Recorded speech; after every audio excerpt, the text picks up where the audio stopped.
We'll now move to question time, and I call Senator Sharma. Thank you, President. My question is to the Minister representing the Treasurer, Senator Gallagher. Minister, despite both your own and the Treasurer's attempts to blame the shocking national accounts figures on interest rates, independent analysis from the RBA and market economists has revealed those claims to be false. ABS data shows inflation wiped out 4.4 percentage points of household income gains last financial year, compared to higher interest rates eroding 1.3% and increased taxes reducing real income by a further 1.1%, according to analysis by former RBA economist Jonathan Kearns, who said the erosion by inflation is greater than that of interest rates.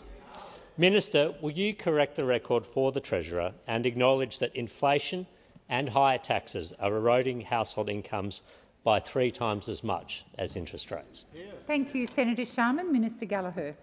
Thank you very much, President. I thank Senator Sharma for the question. I think the Treasurer and I both have made it very clear about the fact that we inherited an inflation number with a 6 in front of it when we came to government, and that has moderated in welcome ways to having a 3 in front of it now. And so I'm sure Senator Sharma would have been most concerned about the escalating inflation challenge that we inherited, that we have actually responded to through our economic plan. And our economic plan is around moderating inflation, ensuring that we can provide some cost of living relief to households without adding to the inflation challenge, and ensuring that we're getting the budget in much better shape. And the bank has made it clear, the Reserve Bank has made it clear that the 2 surpluses that we are delivering, one that we've already delivered and one soon to be finalised, is actually helping with the inflation challenge in the economy. So I don't think there is anything surprising in the sense that we have outlined that price pressures across the world, inflation, global uncertainty and interest rates are being reflected in the national accounts. Now, you can choose to selectively, I guess, single out one element of what we've said, but we have said price pressures, global uncertainty and interest rates are being reflected in the national accounts. And if it wasn't for our economic plan, whilst all of those opposite called to cut spending and slash and burn at budget time, we would have seen a much different set of results, and that would have seen our economy in recession, which the only people in the country that seem to want a recession is those opposite. Yep, those opposite. Thank you, Minister. Senator Sharma, first supplementary. Thank you, President. Minister, to use your own words from Monday, the national accounts showed that growth across the Australian economy is slow, it's weak, it's soft, and it is no secret that growth is weak because interest rates have been lifted. Minister, while you seek to blame interest rates, what role has the 6.3% collapse in productivity under Labor had on the economy? Thank you, Senator Sharma. Minister Gallagher. Thank you. Well, it is surprising to me, it shouldn't actually be a surprise to me, that the opposition come in here and they raise all these concerns about inflation when it's currently got a 3 in front of it, and when they were in charge it had a 6 in front of it. And Order. On productivity, Order. President, on productivity, the fact that we saw the worst productivity outcomes in more than 4 decades under their government. Senator Birmingham, I've called you. Please continue, Minister. And as I said on Monday, I would look forward to the support from the opposition for things like digital ID, for things like Jobs and Skills Australia, for other measures like the Future Made in Australia, like all of the effort that we are putting in, like our housing programs, skills, training, universities accord, all targeted to a long-term growth plan for this country, and all things that those opposite have showed either no interest in or have opposed. Thank you, Minister. Senator Sharma, second supplementary. Thank you. Minister, when the ABS last released monthly economic data in August, you proudly claimed the figures were evidence that our economic plan is working. With the latest national accounts figures showing that productivity has plummeted, disposable income has crashed and the economy is in an entrenched household recession, will you repeat the claim that your economic plan is working? Thank you, Senator Sharma. Minister Gallagher. Our economic plan is supporting economic growth in the Australian economy.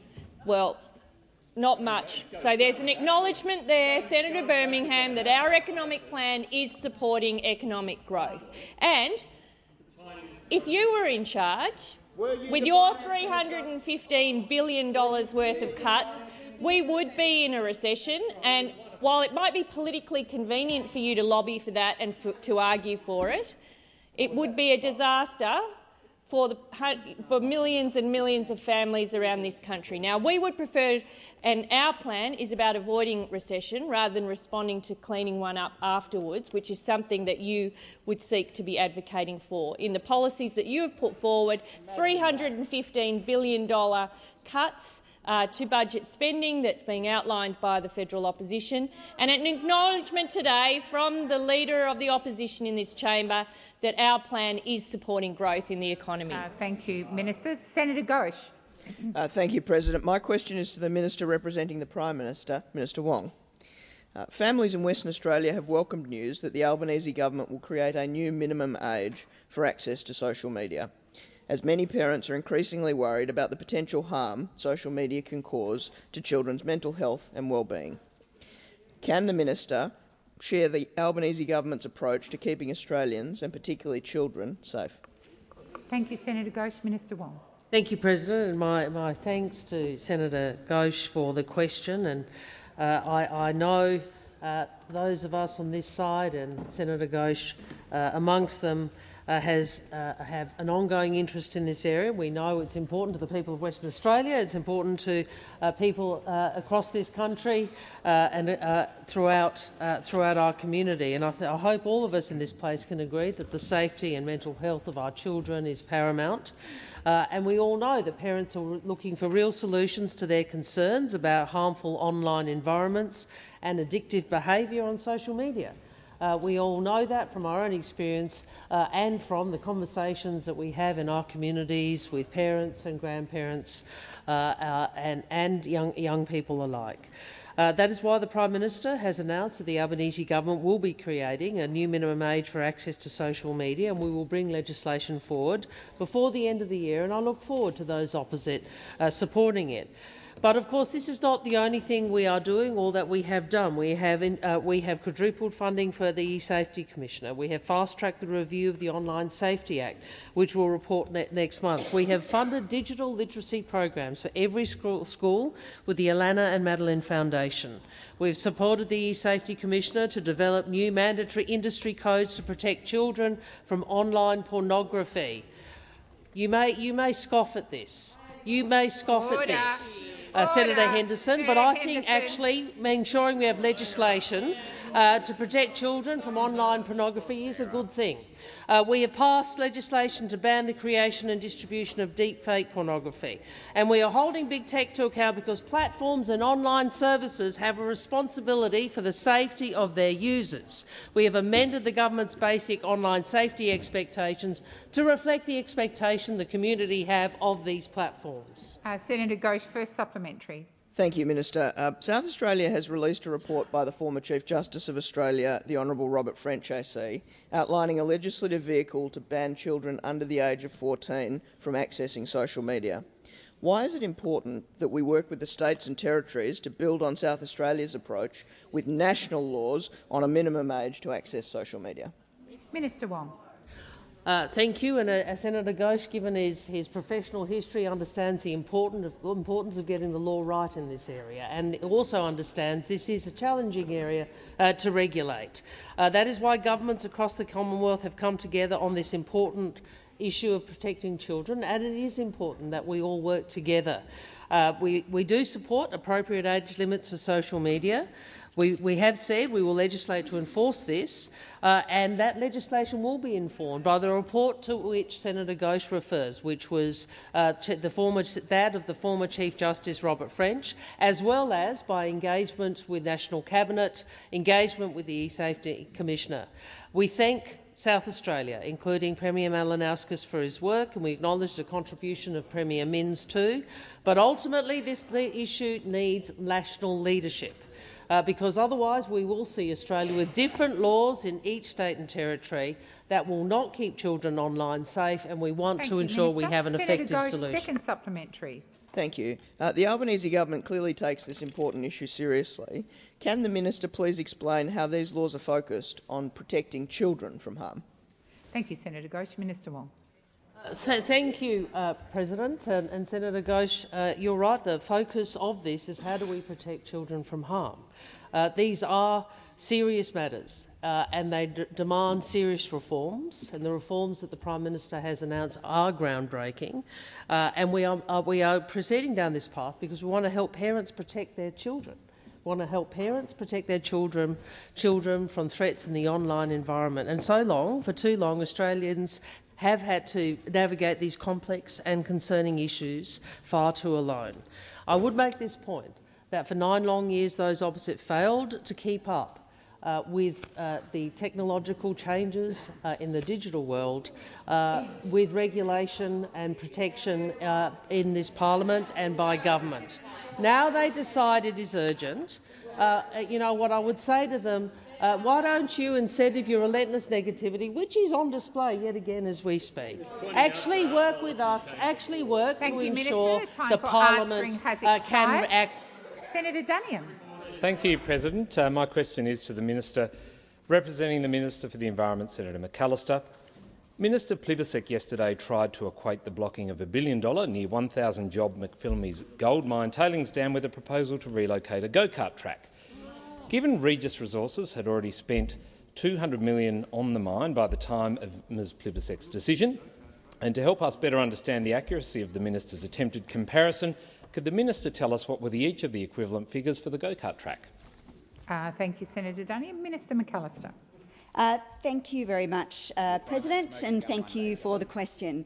Well, of course, it is the case that Minister Lee was required to make a decision under the very same Act that Minister Plibersek was required to deal with in the case of the McPhillamys mine that has been the subject of so much discussion in this chamber.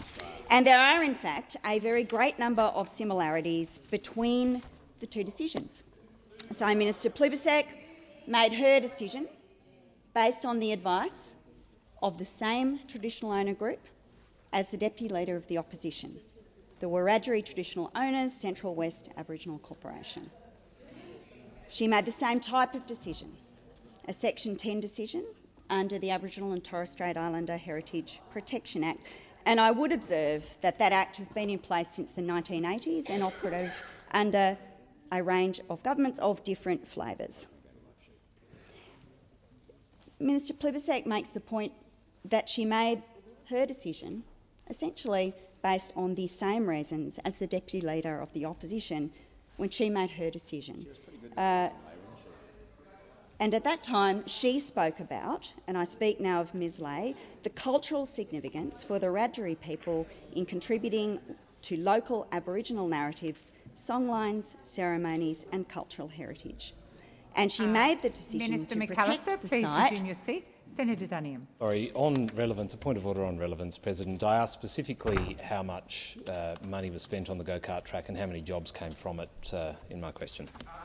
Senator Duniam, I'd also refer you to your preamble if you have it written down, and I would say that the Minister's being directly relevant to the question. Minister McAllister, please continue. Thanks very much, President. Senator Ruston. Order. Order across the chamber. Order. Senator Watt, that includes you. And Senator McKenzie, it does not need a response from you.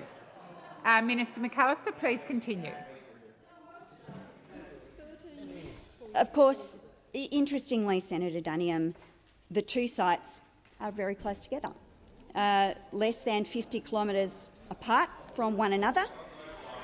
And it is the case— Order. It is the case that not everyone agreed with the decision taken by Ms Ley at the time. Thank you. The time has expired. Thank you, Minister. Senator Duniam, first supplementary. Thank you, President. At the time of the go-kart track decision, there was a petition with over 10,000 signatures from locals to stop the project.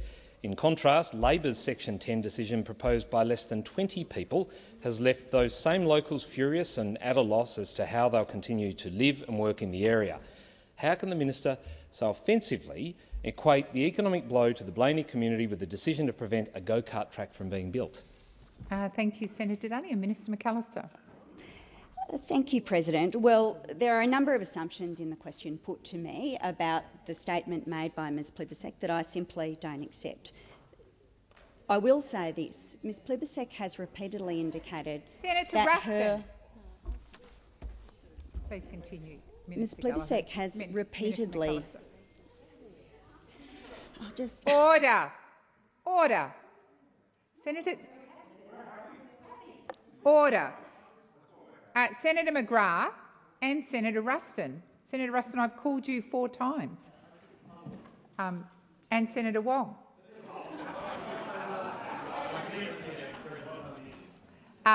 Minister McAllister, please continue. Pressure. Under so much pressure. Order. Order. Order. Order across the chamber. Order. I am still waiting.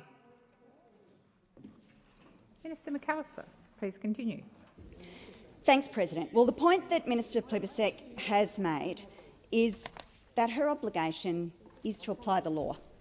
And what is extraordinary is that Mr Dutton, Leader of the Opposition, has indicated that he is indifferent to the law on these questions, that he will rule these projects in or out based on how he feels about them.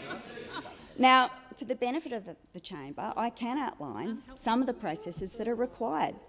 Essentially, Aboriginal heritage is the responsibility of state governments, but this Act exists to protect Aboriginal cultural heritage. Minister, please resume your seat. Senator Dunning, second supplementary. Thank you.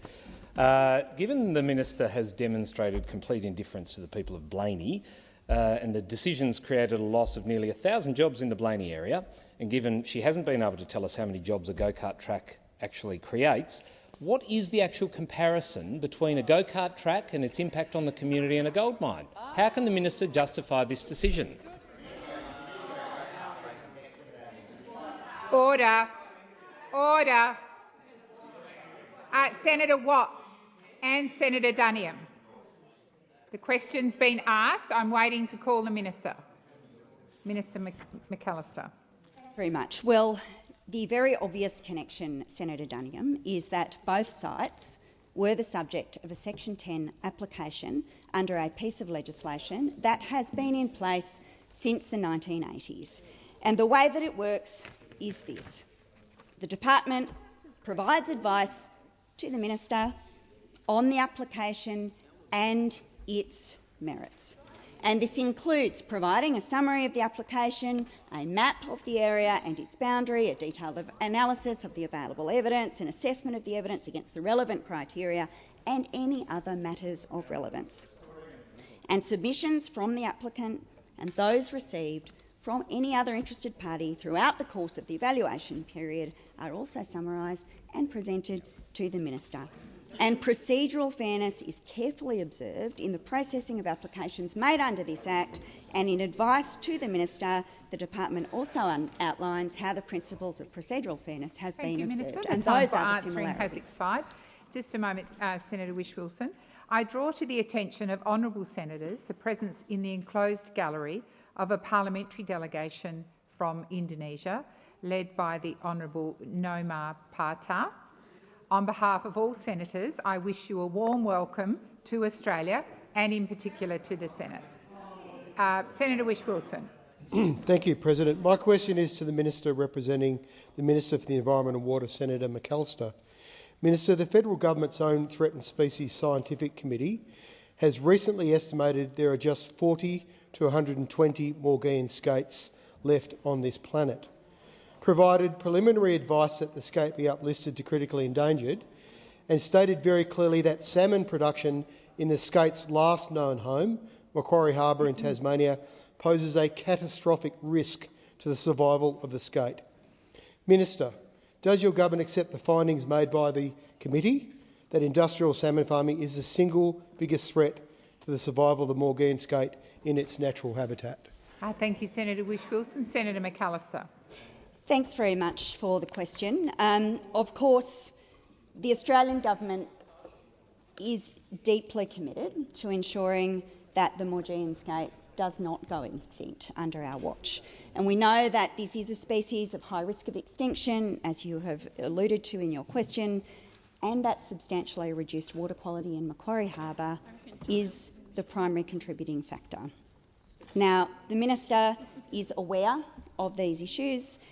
You will know, I think, because we have talked about it in estimates, that on the 12th of October the Minister held a roundtable discussion in Devonport with industry, with government, with other stakeholders regarding Macquarie Harbour aquaculture.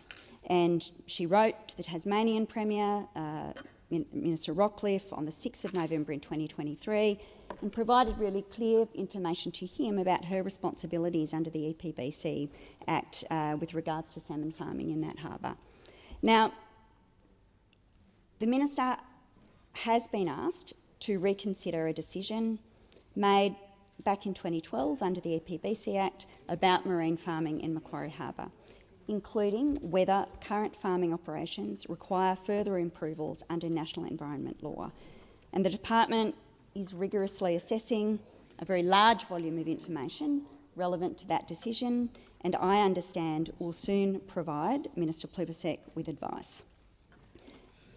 Macquarie Harbour will need long-term support to recover, and the Australian Government is actively working with the Tasmanian Government, with technical experts and community stakeholders to achieve that.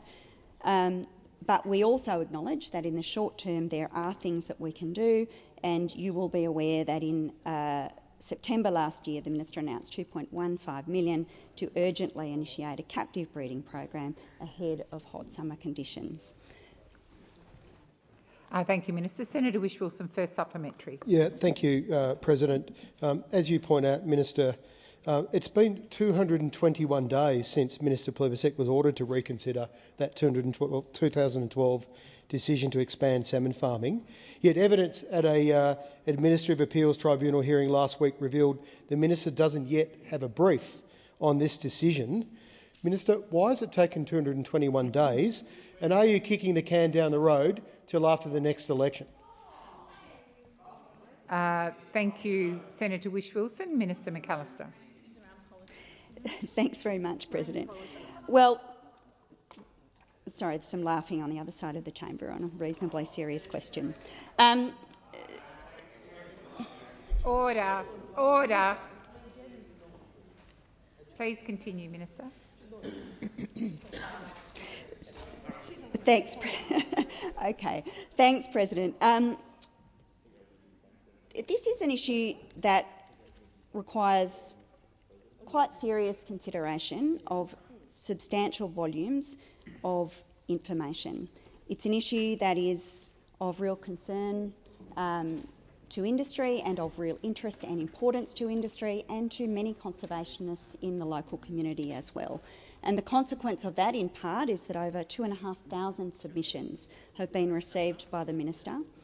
The government is carefully considering the information and the scientific advice that it has obtained to ensure that there is a proper, legally robust decision, and I think you will understand that that will take time to do that properly. Thank you, Minister. Senator Whish-Wilson, second supplementary. Not sure the skate's got time, Minister. Minister, when launching the Threatened Species Action Plan in 2022, Minister Plibersek stated, "I will not shy away from difficult problems or accept environmental decline and extinction as inevitable." Minister, if you want to prevent extinctions, at some point you will have to do something that will prevent extinctions. Will you listen to the scientific advice that's been before you for months and stop salmon farming in Macquarie Harbour and give the skate the best possible chance of survival? Thank you, Senator Whish-Wilson. Minister McAllister.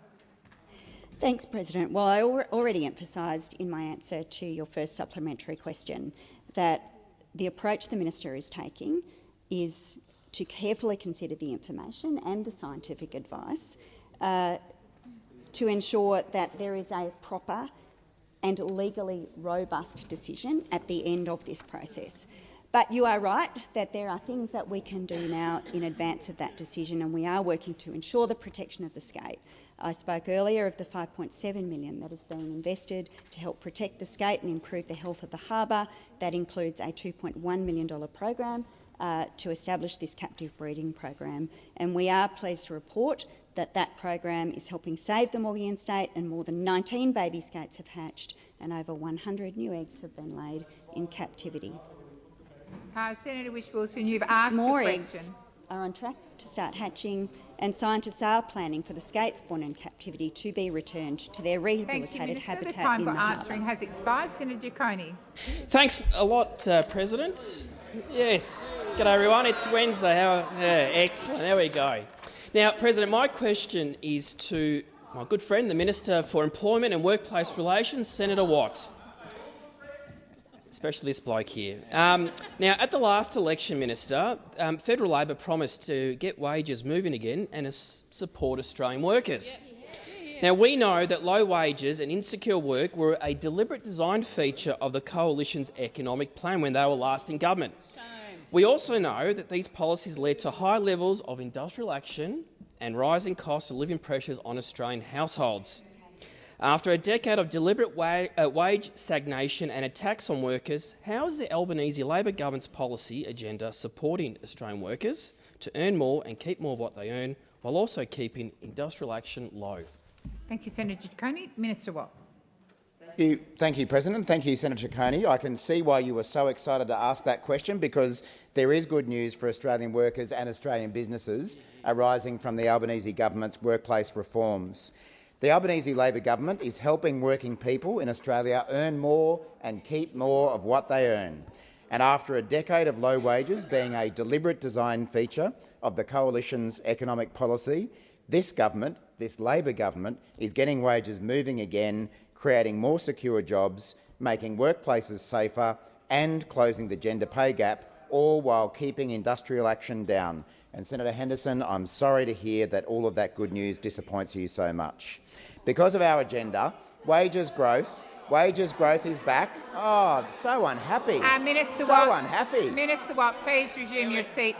Order, order, order. Senator Henderson. On the point of order, President, the point of order is that you are completely out of order by imputing my reputation by misrepresenting me. I was sitting here doing nothing. Your seat. There's no point of order. Senator Henderson. Order. Order. Senator Henderson, I note you are perfectly within your rights to call a point of order, which you do fairly regularly. I am also the President of the Senate, and when I ask you to resume your seat and stop speaking, that is what I also expect. Minister Watt, please continue. What? Senator McGrath, if there wasn't so much disorder in the chamber, you would have heard me say there is no point of order. Now, please resume your seat. Please resume your seat. Minister Watt. Well, if opposition members are going to object and complain about our policies, we're going to point that out to you. We're going to point. I mean, how many glass jaws are there on that side of the chamber when we want to talk about the fact that Minister Watt, I am going to draw you to the question. Sure. It is unfortunate that that side of the chamber feels so upset and so disappointed every time we talk about the fact that our workplace reforms are delivering higher wages, more secure jobs, safer workplaces, closing the gender pay gap, all while keeping industrial action down. I don't know why you're so sad about that, but every time we talk about it, you arc up, you cry, you complain. It's very, very puzzling. Because of our agenda, wages growth is back. As I say, the gender pay gap is at its lowest level ever. There are more people in jobs and industrial action is low. In fact, in the last quarter of the previous government, industrial action was far higher than it is now, and that is because Labor has built a cooperative workplace relations system to replace the conflict-driven model that we inherited. We've closed loopholes which are benefiting workers and also benefiting businesses, stopping them from being undercut by rogue competitors. Minister, thank you. The time has expired. Senator Giacconi, first supplementary. And as always, thank you very much, Minister, for that answer. Now, I do note that the Liberals and the Nationals have repeatedly voted against the Albanese Labor government's policies to support Australian workers from earning more and keeping more what they earn. Given the Coalition's track record of attacking workers' rights and wages, how are the government's reforms supporting workers and the economy, and what is the biggest challenge, Minister, to implementing these very, very important reforms? Thank you, Senator Ciccone. Minister Watt. Well, thank you again, Senator Ciccone. And we already know that Mr Dutton and Senator Cash and all of their colleagues over there are out there running scare campaigns against higher wages and more cooperative workplaces. It wasn't that long ago that we had Senator Cash out there saying that Labor's workplace law changes would close down Australia. Sadly for Senator Cash, Australia is open, it's functioning, and you know what? It's delivering higher wages, more jobs, reducing the gender pay gap and reducing industrial action all at the same time. Now, we also know that Mr Dutton has been telling big employers in Western Australia that he will hit Control-X on his computer and cut the rights that we've promised to workers and their unions. But what will that actually mean for the Western Australian economy? Because under this government, employment growth in Western Australia is at a record high of 3.6%. Under the Morrison government, it was 1.6%. Wages in Western Australia have been growing faster under this government than under the Morrison government, and working days lost to industrial disputes in Western Australia have fallen under this government. Has expired. Senator Ciccone, second supplementary. Again, Minister, I know a lot of frontline workers and people in retail and hospitality rely on those increased wages. Now, I do note that the Coalition have not ruled out reprising their low wages policy, but have promised to take a suite of targeted repeals to the next election. Why is getting wages moving and fostering cooperative workplaces so important, Minister, and why is the government being committed to strengthening the rights and entitlements of every single Australian worker? Thank you, Senator Ciccone. Minister Watt. They do get upset when we talk about workplace reform, don't they? They do get upset when we talk about wages rising, more secure jobs, lower gender pay gap and also, importantly, lower industrial action. And unlike those opposite, who thrive on conflict, this government is focused on bringing businesses and workers together to ease cost of living pressure, deliver higher wages and more productivity for businesses. We know the Coalition had an anti-worker and anti-union agenda when they were in government. They deliberately kept wages low, they kept workers in insecure work, and they refused to fix the bargaining system, leading to more industrial action. And we know the Coalition have already committed to ripping away rights for casual workers and taking away the right for workers to stop working for free with our right to disconnect, scrapping casual worker rights, scrapping the right to disconnect. They're on the record saying it. We had Senator Hume out there saying that adding more rights for workers is, quote, unreasonable, and that's because the Coalition have a plan to take a targeted package of repeals to the next election. The time for answering has expired. Senator Hanson. My question is to the Minister representing the Minister for Agriculture, Fisheries and Forestry, Senator McCarthy. A few years ago, sheep farmers had limited access to an Australian-manufactured foot rot vaccine called Custom R Parlus. That was highly effective in reducing and managing foot rot, but its use was discontinued by the APVMA. It was also cheaper and much more effective than the single overseas manufactured vaccine now available to Australian farmers to manage this debilitating disease, which costs the industry more than $83 million a year. Will the Minister please explain why the Australian manufactured vaccine is no longer available to Australian sheep farmers? Thank you, Senator Hanson. Minister McCarthy. Sure. Thank you, President, and thank you, Senator Hanson, for the question.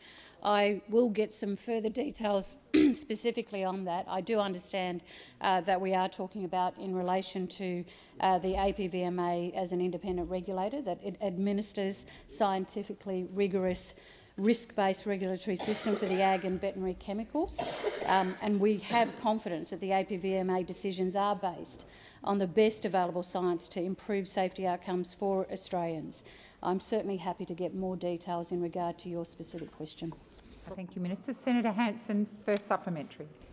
Just further to inform you then, and I appreciate that, that you weren't warned about my question before this. One sheep farmer from Victoria has informed me the overseas foot rot vaccine cost her $76,000 in 1 year, along with approximately $50,000 in labour costs treating her sheep. I'm also informed that a process to fully register the Australian vaccine is facing significant delays, and that this farmer's pleas to the Minister and Prime Minister have gone unanswered. Thank you, Senator Will Hanson. the Minister... Senator Hanson, it's time. Minister McCarthy. Thank you. Minister Wong. To give leave to finish the question. Senator Hanson, please finish your question. Well, I just wanted to ask the Minister, would she explain the process has been delayed and the detriment of farmers' profitability and the welfare of Australian sheep? Thank you, Senator Hanson. Minister McCarthy. Thank you, President. Senator Hanson, thank you for the question. Obviously, you've given a specific question that I don't have an answer to for you in regards to that particular farmer, but I am happy to get that from the Minister as soon as possible. Thank you, Minister McCarthy. Senator Hanson, second supplementary. Yeah, I do appreciate that. But also considering the untold damage to the sheep industry being done by Labor's ban on live exports on dubious animal welfare grounds, will the government provide the funding and support necessary to ensure this Australian manufactured vaccine is made fully available to the industry as soon as possible to address the real animal welfare issue? Thank you, Senator Hanson. Minister McCarthy. Oh, I certainly reject the premise of the question in terms of our legislation to ban live exports, Senator Hanson. We have done that in absolute consideration of animal welfare across the country. What I will do, though, as I've said, President, is get the answers to your particular request on the farmer. Thank you, Minister. Senator Bragg. Thanks very much, President. My question is to the Minister representing the Treasurer, Senator Gallagher. Minister, a few weeks ago, APRA ordered Cbus and BusQ Super to review their governance arrangements, given recent allegations on serious misconduct within the CFMEU, which is a shareholder of both Cbus's trustee, United Super and BusQ. Minister, does the government think it's appropriate for CFMEU to remain shareholders in superannuation entities controlling over $100 billion in members' savings? Thank you, Senator Bragg. Minister Gallagher. Thank you. Well, and I thank Senator Bragg for the question. And as Senator Bragg's question indicated, this matter is under consideration by APRA, which is the regulator of superannuation in this country. And we would mechanisms are in place for the regulator to manage and investigate those matters, and if they think there is anything that they need to respond to, I'm sure that they will. I think Senator Bragg's war on super, well, that's what this is about. He's obsessed with it. He's obsessed with his war on super and undermining, well, he can dress it up in any way he likes. He is well aware that APRA is looking into any matters. I'm sure they're engaging closely with Cbus as they investigate these matters. But that is really, he's using that as a shield to continue to undermine compulsory super in this country. That's what he's doing. He does it as every single opportunity, and if it's industry super he can attack, then he'll go after them. Industry super in this country plays an important role in managing and enhancing millions of Australians' retirement incomes to ensure that they are able to retire with dignity and their hard-earned work that they do through their working lives is rewarded through the superannuation system. We have a regulatory system here that manages and regulates the superannuation industry. They've already indicated that they are working with Cbus and having a look at some of the concerns that have been raised, and I would encourage Senator Bragg to allow them to do their job. And I have no doubt that he will be speaking or questioning APRA at estimates on this very subject. Thank you, Minister. Senator Bragg, first supplementary. Time will tell. Time will tell. On 29 August, the CFMEU Administrator Mark Irving KC forced all three of the CFMEU appointed trustees off the Cbus board. CFMEU appointed directors still make up half the eight-member BusQ board, and BusQ recently launched a federal court challenge to APRA's request that they conduct a review of their own arrangements, describing the licensee conditions as unreasonable. Will the government take action so that fund members can be better served by more independent directors on super fund boards, rather than them being controlled by unions? And if not, why not? Thank you, Senator Bragg. Minister. Order. Order.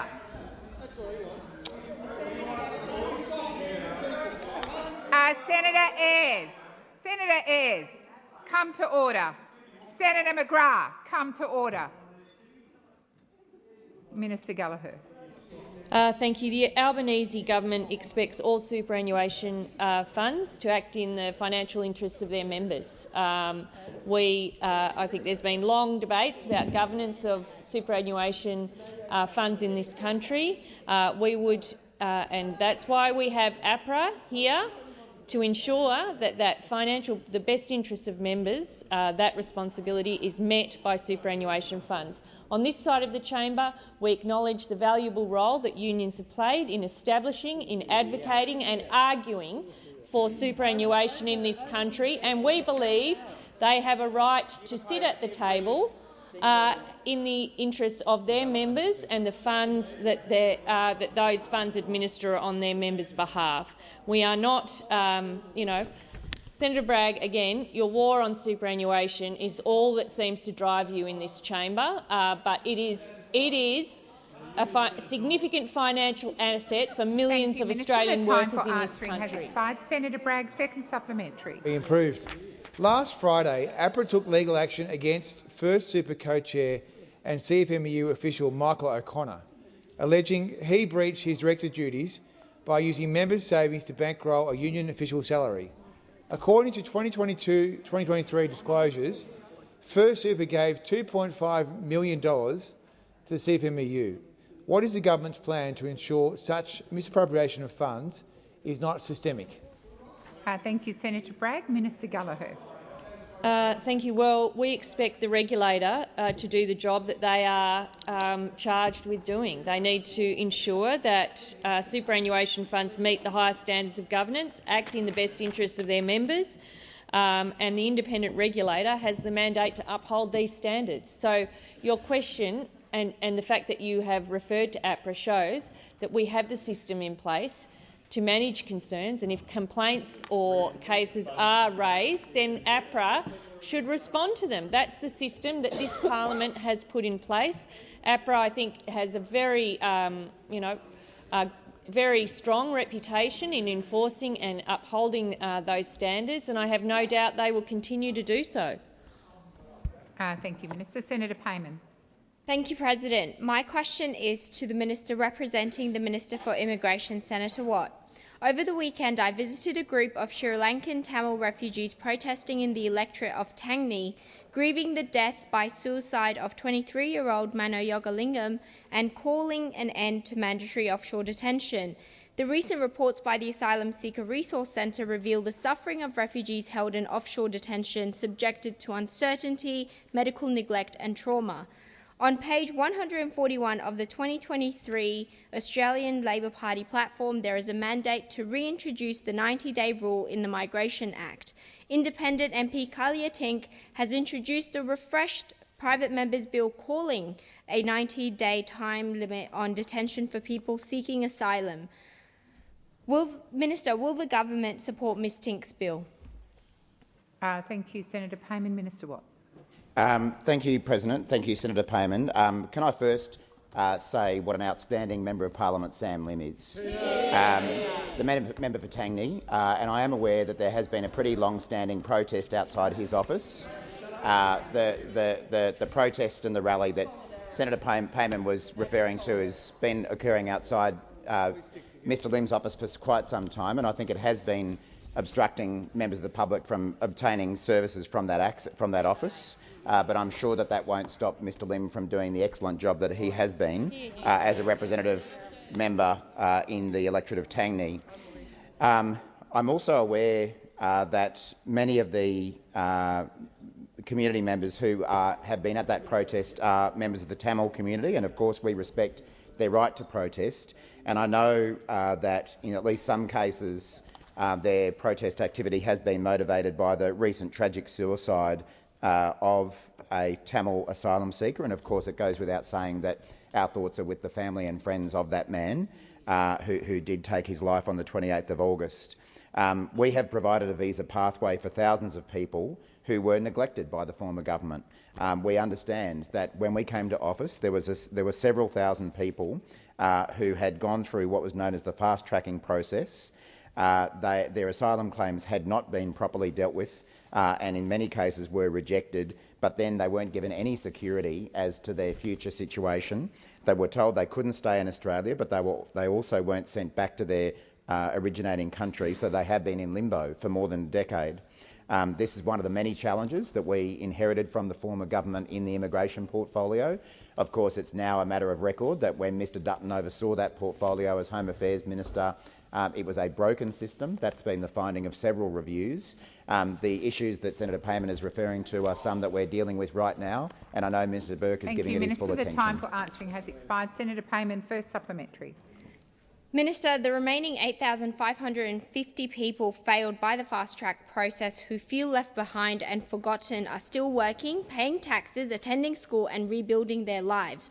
Will the minister grant permanent residency to all people seeking asylum failed by fast-track via a mechanism similar to the temporary protection conversion to resolution of status visas?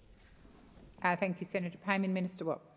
Thank you, President. Well, as I say, the former government did leave thousands of people in limbo for years with no resolution in sight. The numbers were given by Senator Payman, and it's of course a very large number. But since taking office a couple of years ago, our government has taken a different approach to this matter. We've provided resolution of status visas for anyone with a temporary protection visa or safe haven enterprise visa before the 14th of February 2023 and who have been found to be owed protection. This has provided a visa pathway for thousands of people neglected by the former government. Of the 6,352 people who were not found to be genuine refugees but are still lawfully in the community, only 167 are without work rights and access to Medicare. So, as I say, the Minister for Home Affairs, Minister Burke, is working through the failed fast-track cohort on a case-by-case basis. It's a large job to be done as part of fixing our broken migration system, but it's one that Minister Burke is committed to. Senator Payman, second supplementary. We can't keep blaming the opposition for the decade. I speak from the heart on this matter as my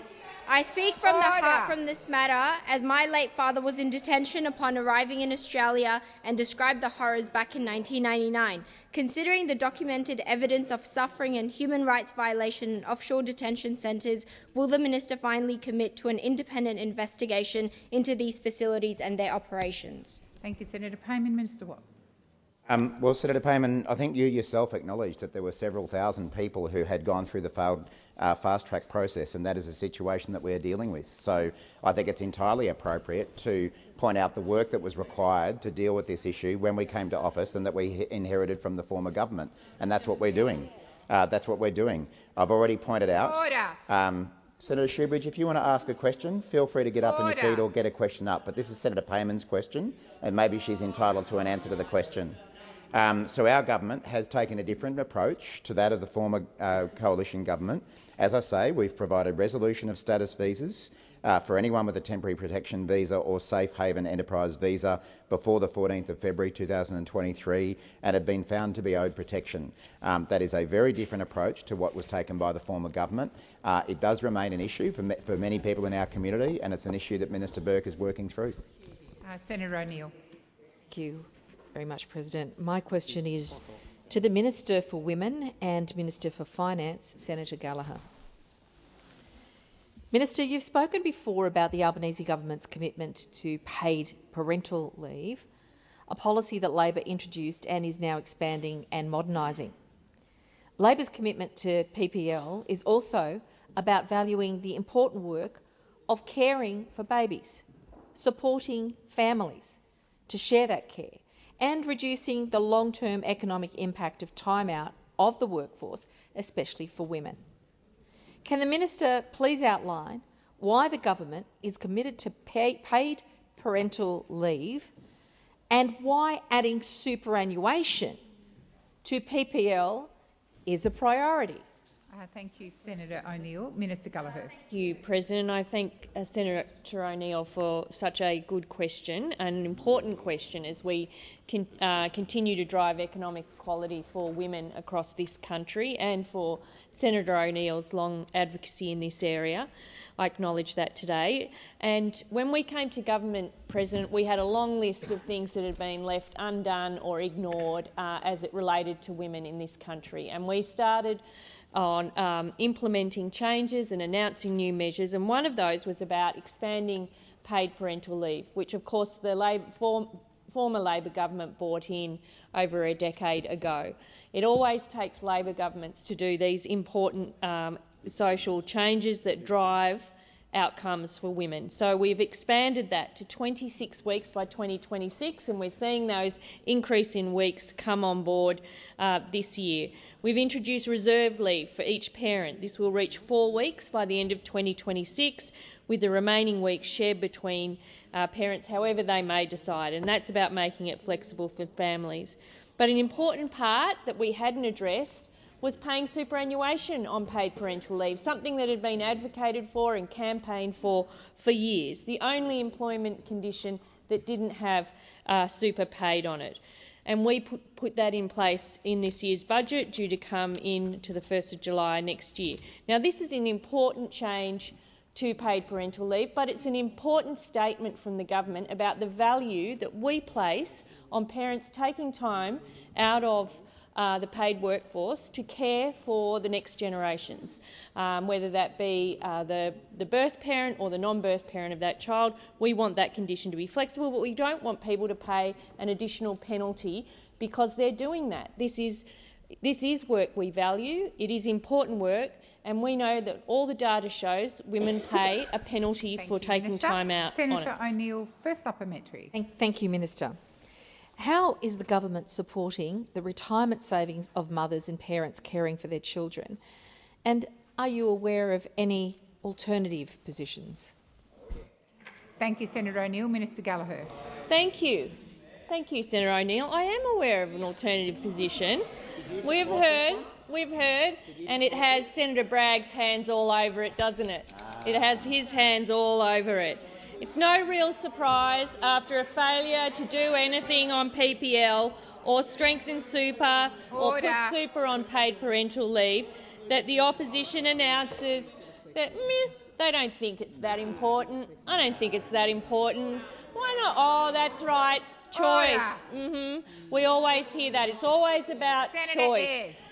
This is about ensuring that women don't retire with 25% less than men at the same age. This is about ensuring that we are sending a message that when you are caring for children, you deserve to have superannuation paid on that leave.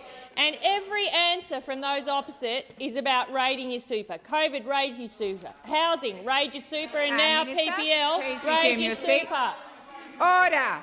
Order. Senator Scarr and Senator Bragg. Senator O'Neill, second supplementary. Thank you very much, President. And it's really disappointing to hear, the voices in this chamber articulating once again that the opposition are letting down Australian women. Now, the Liberals will take any chance they can get to undermine the super system. We saw that in the pandemic, and they want to do it again for housing too. How is this approach from the Liberals and the Nationals the latest attack on women's economic security? Minister Gallagher. Thank you, Senator O'Neill, for that question. Well, it is women's economic security being attacked here. We have report after report, women who have fought for decades to get super on PPL, experts who have repeatedly recommended super on PPL, and challenging that evidence that shows there's a direct link between unpaid care and women's retirement Minister incomes. Gallagher, please resume your seat. Order across the chamber, but particularly on my left. Minister, please continue. Thank you. And I'm going to say it again. This mob over there have never met a problem they don't think the super can fix. So in the COVID times it was raid your super, look after yourself, and a lot of women did that and they're now behind. Housing pressure. Raise your super by the House, despite all the experts saying that's ridiculous. Experiencing violence, raid your super. Go and raid all that super you don't have. And now, super on PPL, raid your super. That's your answer to everything. Senator McGrath and Senator Hughes. But Senator McGrath in particular, I've had to call you to order a number of times since question time started. You are out of order. Senator Rennick. My question. Order. Senator Watt, equally, I've had to call you to order. Senator Rennick. My question is to the Minister representing the Minister for Climate Change and Energy, Senator McAllister. The Albanese government has lent $100 million to Ampol for 200 battery charging stations to expand electric vehicle fast charging infrastructure nationwide. If, as Senator Wong claims, renewables are cheaper, why is it necessary for the Albanese government to give taxpayer funds to a company that recently reported a half-year profit of $235 million in order to subsidise electric vehicle charging stations? Thank you, Senator Rennick. Minister McAllister. Thanks very much, President. Well, nearly 1 in 10 new cars purchased is now an EV, Senator Rennick, and that's up from just 2% under the former coalition government. And the thing is that those consumers are making a choice, and the choice that they are making requires them to have access to charging facilities. Now, under this government, we think that's important because we know that when you purchase an EV, there are substantial savings available to you on fuel. Order. And it's why, under this government, the number of EV charging locations has nearly doubled.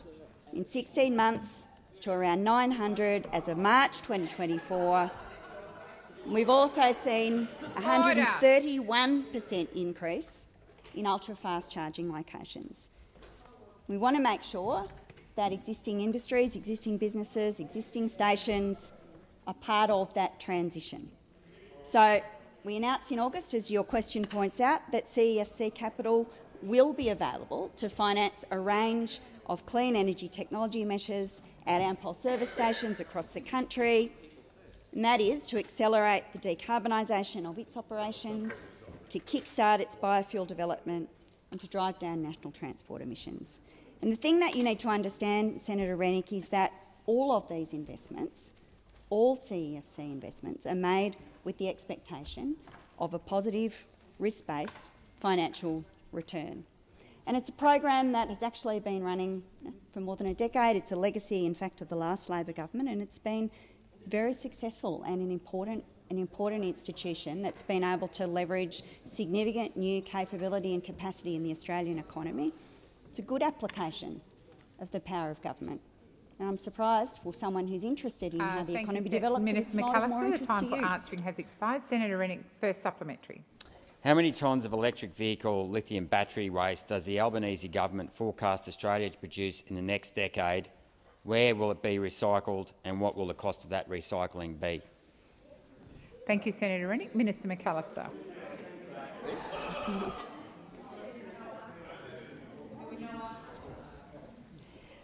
Minister, order. Right. Thanks very much.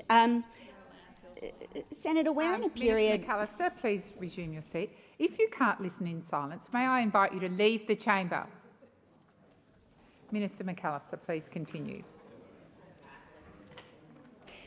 Senator, we are in a period of very significant technological change across a range of fronts, and this is one of them. And the National Electric Vehicle Strategy is this government's response to that.